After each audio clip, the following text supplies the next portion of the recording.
Dan Reichert, you're, I think, the only person in this building who has played a lot of this game. Our review was done by Mark Walton in the UK. Okay. We couldn't afford to fly him out for 30 minutes. Yeah, you've been playing a bunch of this game. Yeah, I just looked at my clock and I'm at about 30 hours now. Beat it on normal. I'm kind of working through on the harder difficulties and easier ones, just trying to get a bunch of items and stuff now. But it is a fantastic game. Are you reviewing it? Yeah, I already reviewed it. Gave it 5 stars. Sweet. I got chainsaws on my feet. Yep. Excellent. That's the thing that's going on. Yeah.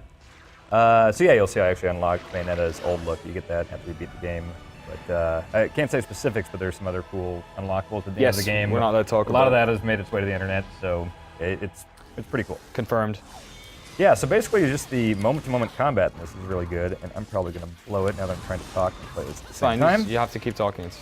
We'll talk over here instead. Bayonetta is a lady witch.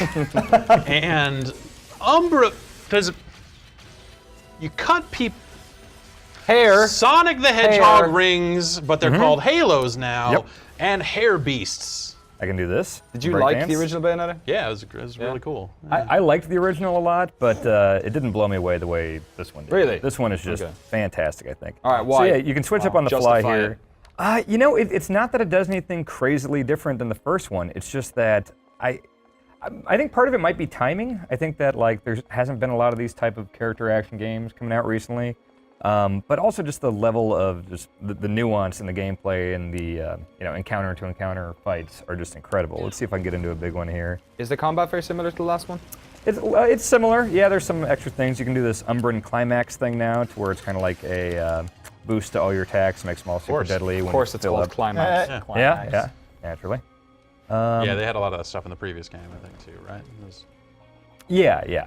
Witch Time. Yep, yeah, Witch Time's a huge thing here that you really got to master, especially on the harder difficulties. But like, check this out. So my flamethrowers, my feet here, if I twirl and hit this, it switches them to ice flamethrowers. Okay. So that's a fun thing I can Ice do. flamethrowers? Or ice throwers or something. So yeah, I got fire here, so you can do stuff like if you hold in the button at the end of any combo, you just do something with that. Yep. So same thing if you have guns on your feet, like in the first one. But yeah, the chainsaws, I skate around on them. Is much of that stuff dictated by you, or is it like, is there any customization with that, or is it all like? There's customization, so like check this out here. If I go in here, actually it's the first one. So this is set A, this is set B, and I can switch between them on the fly by hitting the right bumper here. This looks like the most confusing thing in the world. It's not at all. So this is just what's on my hands. So let's say I want the sword in my hands, and on my feet, I probably want chainsaws on my feet. Yeah, I like chainsaws. So R will switch between the two. And so now, yeah, chainsaw feet, sword arms. And I can switch between that other layout at any time. So yeah, Witch Time, you gotta wait for the tail, and then you get out of the way, and then it slows down time. You can do these torture attacks like in the first one. Kick them into that. That's the thing that happens. Sure, why not? Yep. Well, There you go. Does it have all the ridiculous? Yeah. Okay.